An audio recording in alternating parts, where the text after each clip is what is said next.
Hashtag the best protocol for long-term energy. Hook. What if I told you that the single most powerful thing you can do for your energy today costs you nothing, takes less than 10 minutes, and most people are completely ignoring it? Not coffee, not supplements, not cold showers. Something so simple it almost sounds too good to be true. Stick with me, because by the end of this video, you're going to have a complete protocol that will transform how you feel every single day. Why this matters? Let's be honest for a second. Most of us are exhausted. We wake up tired. We drag ourselves through the morning. We hit a wall at 2 p.m. We can't focus. We rely on caffeine just to feel normal. And then at night, when we actually want to sleep, our brain won't shut off. Sound familiar? Here's the thing. That cycle isn't just annoying. It's actually destroying your productivity, your mood, your health, and your relationships. Chronic low energy is one of the most common complaints doctors hear today. And yet, most people are trying to solve it with the wrong tools. They're reaching for another cup of coffee, buying expensive energy drinks, scrolling through supplements that promise miracles. But the real solution? It's rooted in biology, and how your body actually works. And once you understand the science, the protocol becomes incredibly clear. So let's get into it. The science. Everything we're going to talk about today comes back to one core system in your body: your circadian rhythm. Your circadian rhythm is basically your internal 24-hour clock. It controls when you feel awake, when you feel sleepy, when your body temperature rises and falls, when hormones like cortisol and melatonin get released. It controls almost everything. And here's what most people don't realize. That clock needs to be set every single day. Just like your phone syncs to a time zone, your body needs specific inputs to stay calibrated. When it's calibrated correctly, you have energy when you need it, and you sleep deeply when you should. When it's off, everything suffers. So how do you set it? Let's look at the science. Study number 1. Research published in the journal Current Biology looked at what happens when people get natural light exposure in the morning versus staying indoors. The results were striking.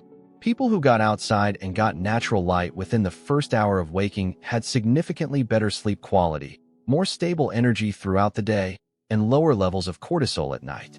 Their internal clocks were synced. The people who stayed indoors? Their rhythms were all over the place. Andrew Huberman, the neuroscientist at Stanford who has built his entire lab around understanding how the brain and body interact, has talked extensively about this. He explains that the eyes have special photoreceptors called intrinsically photosensitive retinal ganglion cells. These cells are specifically tuned to the kind of light that exists in the early morning. That low-angle, blue sky light. And when that light hits those cells, it sends a powerful signal to your brain's master clock, the suprachiasmatic nucleus, that says, it's morning. Time to be awake. Time to be alert. That one signal sets off a cascade. Cortisol rises at the right time. Your body temperature starts climbing. You feel awake. And because your clock is set correctly in the morning, melatonin will rise at the right time at night, and you'll actually sleep.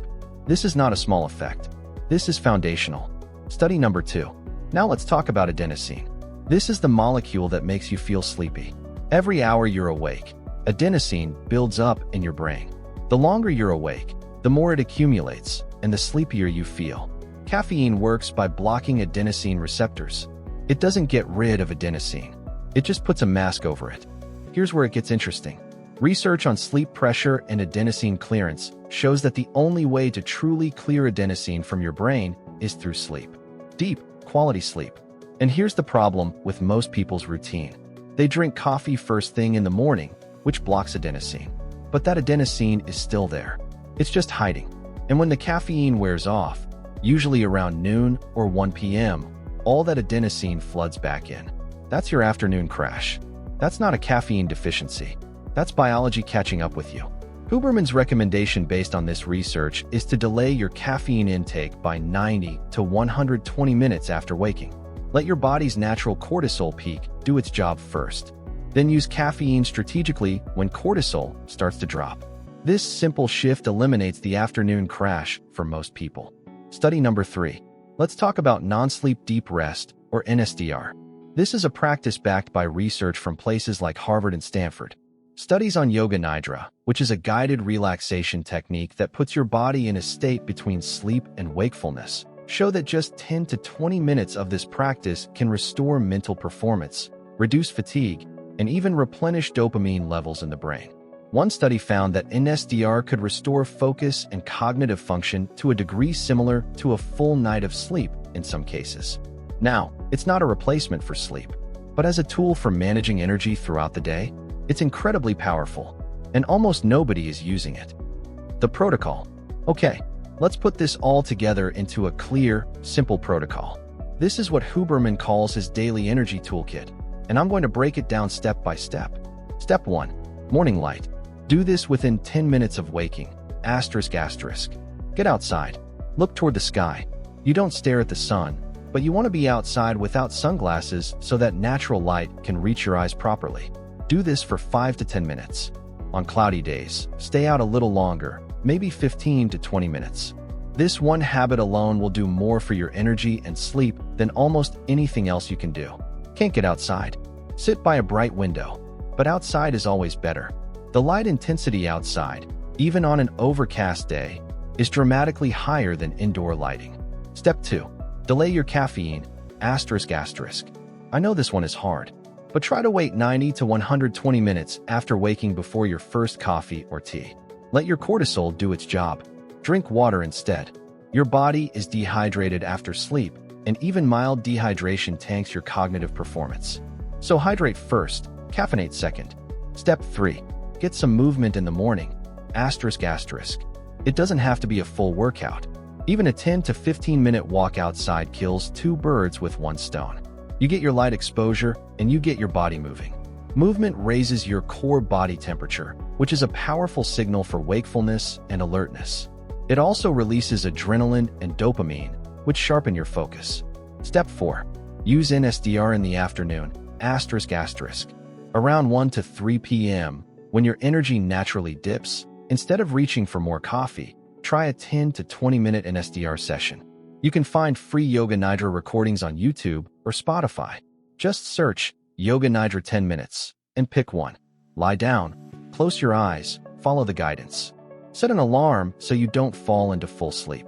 When you come out of it, most people report feeling genuinely refreshed. Not groggy, refreshed. Step 5. Protect your evenings.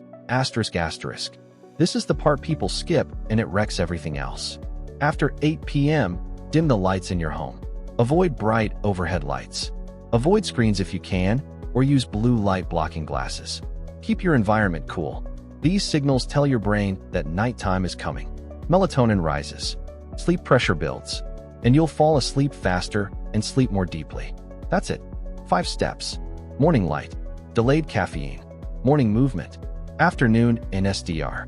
Evening wind down. Simple, free, and backed by real science. Common mistakes. Now let me save you from the mistakes that will kill your results. Mistake number 1. Wearing sunglasses during your morning light walk. I know, it's bright, but sunglasses filter out the very wavelengths of light your photoreceptors need. You're defeating the whole purpose. Save the sunglasses for later in the day when the sun is higher and more intense. Mistake number 2. Getting morning light through a window. Glass filters out a significant portion of the UV and blue light spectrum. Being inside looking out a window is not the same as being outside.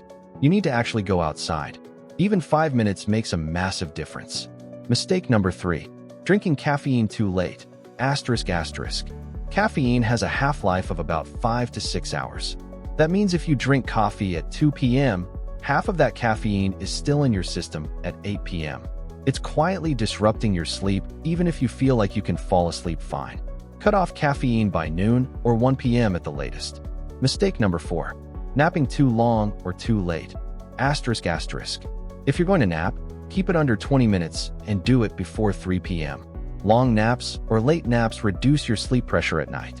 You'll lie awake, sleep poorly, and wake up tired. Stick to the NSDR protocol instead. It's designed to restore you without affecting nighttime sleep. Mistake number 5. Thinking you can catch up on sleep on weekends. This is one of the most common energy mistakes people make. Research shows that social jet lag, which is shifting your sleep schedule on weekends, actually disrupts your circadian rhythm and leaves you more tired during the week. Consistency is the key. Try to wake up at roughly the same time every day, even on weekends. Your biology doesn't take days off. Closing. Here's the bottom line. Your energy is not random. It's not just genetics. It's not just about how busy you are or how stressed you are. Your energy is a system. And like any system, when you give it the right inputs, it performs beautifully. Morning light sets your clock. Delayed caffeine prevents the crash. Movement wakes your body up. NSDR restores you in the afternoon. And a proper evening wind down ensures deep, restorative sleep.